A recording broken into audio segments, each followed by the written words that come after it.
Hey moms, and welcome back to Momestly Me.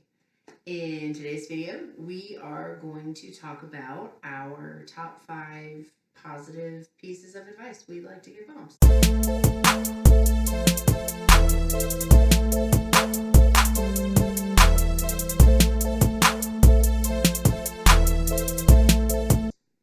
So we both had very different situations, I guess, in terms of what people said to us, advice, comments, negative, positive, back and forth. But one of the things that we believe is that you should have a certain air of positivity when you're speaking to a mother to be or a mother, because they don't always get a lot of that. So we thought it'd be a good idea to just tell our own pieces of advice that might bring a little positivity to your life. So, based off some of your own experiences, what is your number one thing that you'd want to tell moms? So, my number one piece of advice is while you are pregnant, wear what is comfy and what makes you happy. That's my advice because I've talked about it before, but when I was pregnant, I wore a lot of form-fitting clothes because I had a lot of body changes before I got pregnant of losing weight. And then when my belly started to get bigger, obviously it was a baby, but it made me feel a little insecure. So wearing body contouring clothes made me feel really good about myself while I was pregnant. And I wore heels almost the entire time I was pregnant. I have high arches, so flat shoes literally made my feet swell. The only time I had swelling was when I wore flat shoes. So, and I couldn't wear sneakers at work. So I wore 3-inch restaurant safety wedges every day that I was pregnant. And it was like the most comfortable footwear I've ever worn. So wear what makes you happy and comfortable. What about you? So my number one actually came from a friend of ours. His name is Reed. Shout out to our dad follower. He does watch our videos and comments on them. And he one of his pieces of advice, which actually I think I've mentioned this before, but all the best advice I got came from dads. Like all of it came from dads. But so his is like my number one thing. So his piece of advice to me that I would also tell other moms is to not let your kid get used to like dead silent. And the reason that that's a positive piece of advice is because you benefit as the parent when your kid can sleep through noise. And you know, like I talked before, so I won't go into all of it, but because we sleep trained Ollie early and he's so used to noise, it gives us peaceful evenings, nights to ourselves, nights as a couple. We had our Halloween party and the kids slept through the whole thing. And if we had, which included beer pong literally in the garage underneath them. Where they were sleeping. And they never woke up. Not a single time. So that's definitely my number one. Mm-hmm. You know, let your kids get used to sleeping through noise. Absolutely. I have another one. I have 3 of mine are from pregnancy. Sure. So my next one is to not worry about what anybody except for you and your doctor have to say about your weight. Yeah. We both experienced personal weight loss during pregnancy, right? You can tell from when I first found out I was pregnant until literally the day she was born, my jawline changed. Mine too. None of this was here. My face was real sharp. It was real nice. Yeah. Real nice. Anyways, so even though I lost bad weight, like she was growing, so she was taking the weight, so it was all healthy. We were healthy, right. And people told me, "Oh, you're big already. Oh, that's gonna be a big baby. Oh, you're gaining a lot of weight. Oh, go screw yourself," because it was healthy the entire time. My entire pregnancy was healthy. Yep. So you and your doctor, that's what's important. Not anybody else's opinion about your weight gain during pregnancy. I'm just going to go ahead and tell you. So it's nighttime, and we have cats, and so they're a little rambunctious, so sorry if you hear them in the background. We've told them to shut up. They don't listen because they have cats. They're literally underneath the camera right now. So we're just gonna keep it moving unless it gets like to be too much. But yeah, so and I had a coworker actually ask me if my baby was okay because I wasn't gaining weight. I didn't gain weight until I was like somewhere between like 6 and 7 months. So it was towards the end. But I was so pissed, and I think I talked about this in our humanizing mom segment. I definitely said something to her. Yeah. But yeah, I mean, my doctor told me that when it comes to stuff like that, just to tell people that it's none of their damn business. Yeah, I mean, and the other thing is, even when you're overweight when you get pregnant, okay, it doesn't matter like what your weight is when you begin, but if you are higher than whatever they deem the right weight to be, it's okay if you don't gain a lot of weight. And yeah. It is more likely that you are going to lose some because baby it's just going to transfer to your baby. They take it. Just like everything else. Because they're aliens. Yep. What was your next piece of advice? So my number 2 is fuck dishes, spend time. And what that means, and I know I posted a blog about this.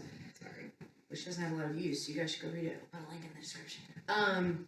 There's this, depending on who you talk to in the generational gap between different families and stuff, a lot of people, like my parents, the way they were raised, like my mom in particular, you cleaned up everything before you went to bed. All your kids' toys, everything is like, and I'm not like that. And I'm lazy, but 2, I'm a working mom. I don't get enough time. And even if I did have more time, I feel like especially when they're this little, these moments are so short. And I put value in time with my son over time in the kitchen doing the dishes. Mm-hmm. So, if you have family members, you have people who are constantly saying things like, I think the best thing that I could say is to tell them to shut up, because at the end of the day, the time that you spend with your kid is more valuable than how spotless your house is. Because first of all, when you have kids, your house ain't spotless anymore.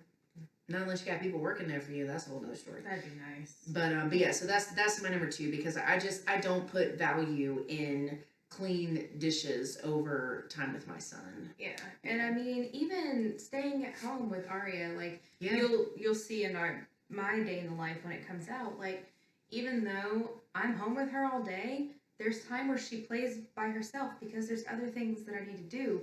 But I would rather be spending time with her. But even in that whole day, there's not enough time to do everything. No. Absolutely not. Like, there was a time when we were playing and I started to, like, kind of organize her toys while we were playing. Yeah, I do things like that, too. Yeah, but... Put away books while we're doing bedtime. Sure. Yeah. But, I mean, and then when Mike gets home, it's time with Daddy. And then I want to go to bed sometimes. Or I have things I need to do. I need to leave and be able to do some things by myself at night. I mean... Yeah.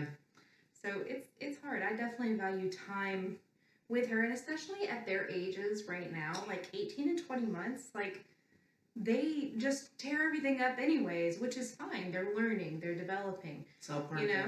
Yeah, it's all part of. We all stepped on like 35 veggie straws that were thrown on the floor today. Oh my gosh.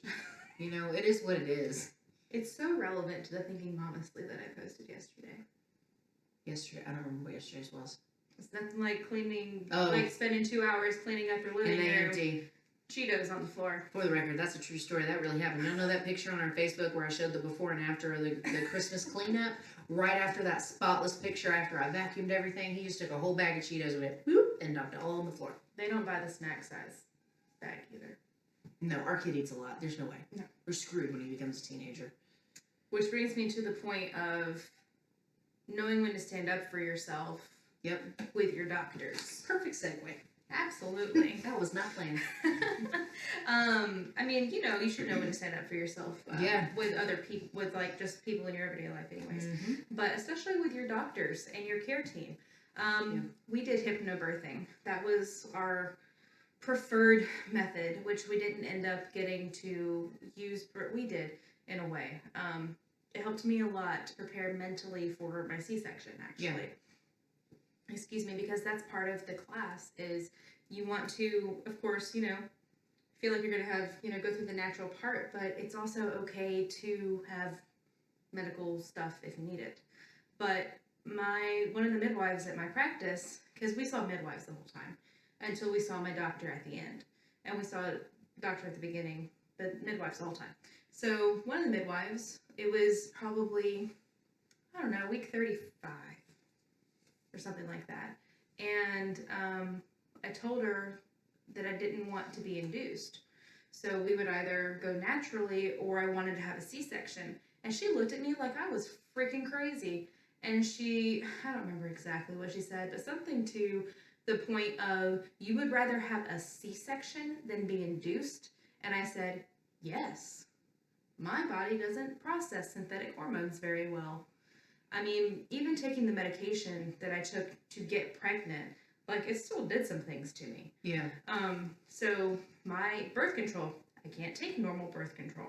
So synthetic hormones don't go, like, mesh well with me. So no, I was not going to be induced. And she said something else, basically, inferring, well, that they're professionals and that's drastic. And then the next appointment, when I talked to my doctor, my actual OB, she said, that's fine, we don't have to induce. We can see how it goes. And then I ended up having to schedule a C-section because of preeclampsia. Right. But yeah, know when to stand up for yourself. You can't I know that there are medical professionals, but the other midwives, they reassured us, we have plans A through double Z.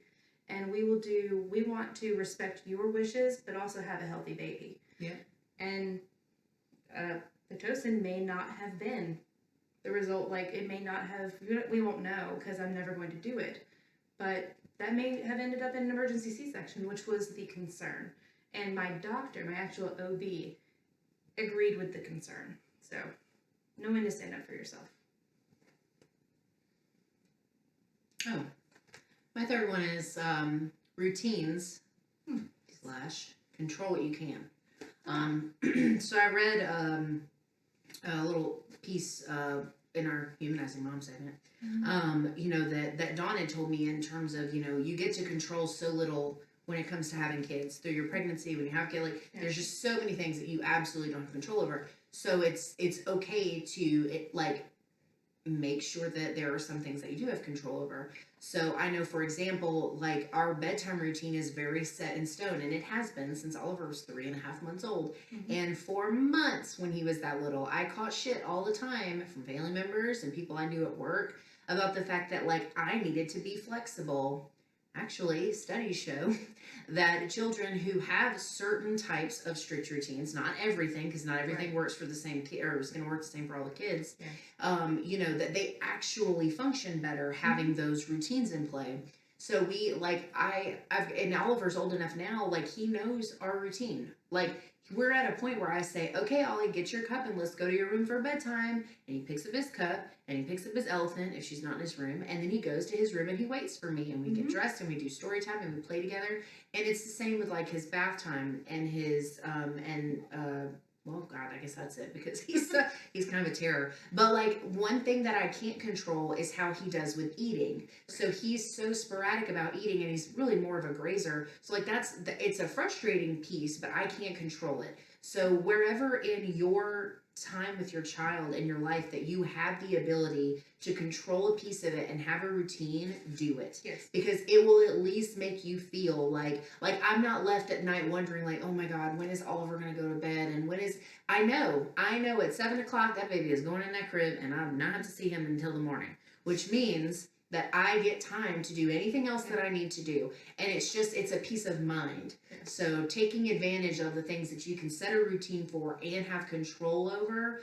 that would be a piece of advice I would give moms. Totally agree with that. We do the same thing with Aria, and we're going through a little bit of a phase right now where when we're not at home, she's not really doing it as well. She was. In fact, when we're here, tonight, Angel said, all right, it's story time, so she went too. Because she knows his routine too when we're here. Then she decided she didn't want to bark. Oh my gosh. She laughed at Oliver because he couldn't leave, and then she was like, I'm out. Yeah. But at home, we do the same thing with routine. She knows. And so I totally agree with that. Absolutely. Yeah. My next piece of advice is not related at It is and something that I was kind of not. I'll just tell you what it is first. Holding your newborn is not going to spoil them. Okay, there are a lot of people that will say you hold that baby too much, or put that baby down. You're going to spoil it, or something, or anything like that. Okay. Babies need touch. They need warmth. They need to hear your heartbeat. They need to feel you breathing. Those are things that they need in their lives. Lots of studies will tell you about that. Okay? Physically and mentally and emotionally. Yes, it because affects everything. it affects everything. Yep. And it's also bonding. Yep. Okay?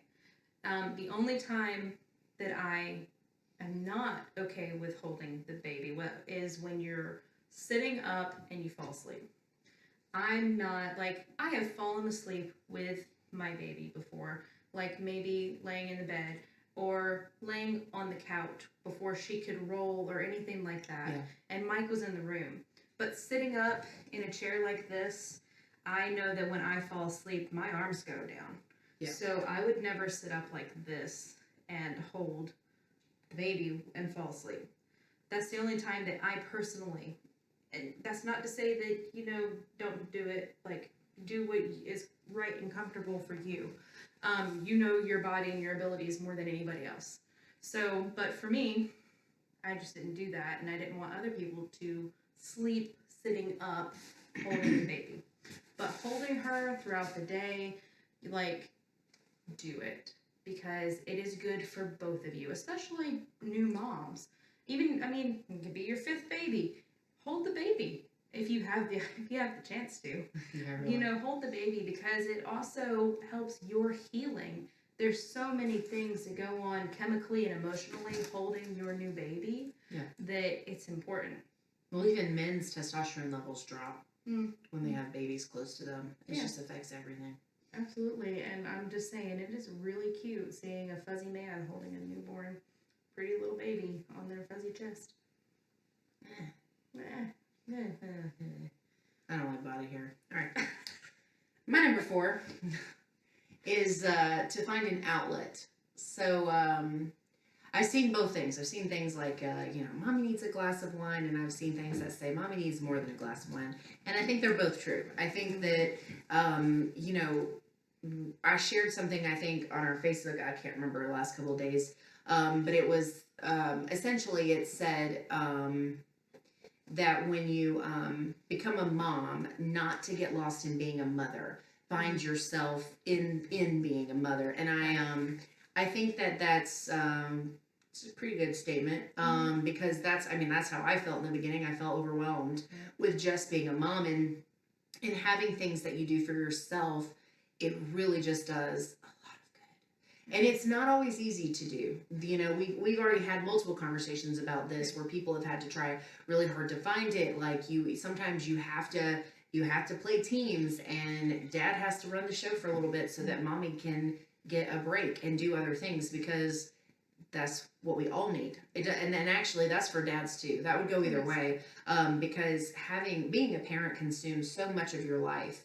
And there's absolutely nothing wrong with that. It's an amazing thing. I absolutely love being a mom. It's definitely my favorite part of living. But I have to have time for me. I have a writing hobby that I do, that I commit to. I have, I do date nights. Melinda and I do things. We craft. We do all kinds of stuff. And those things they're really vital to your sanity when you're being a parent. So that's one of the big ones for me, is you have to find an outlet for yourself, finding something to occupy time that is healthy and conducive to getting you time. It's super important. Yep. And that leads me into my 5th piece of advice. That is, go out by yourself. Yeah. Seriously, go out, go for a walk, go to the mall, go just drive around the neighborhood, do something by yourself. Like, even if you're one of those people that never needed alone time, when you're a mom, you need alone time sometimes. And there are a lot of moms that they're like, I never want to be away from my children. and that's what makes them happy, and that is fantastic for them.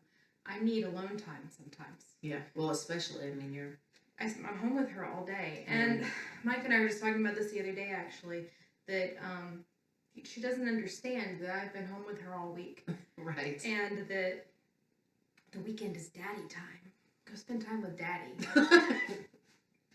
And it's not that I'm tired of her.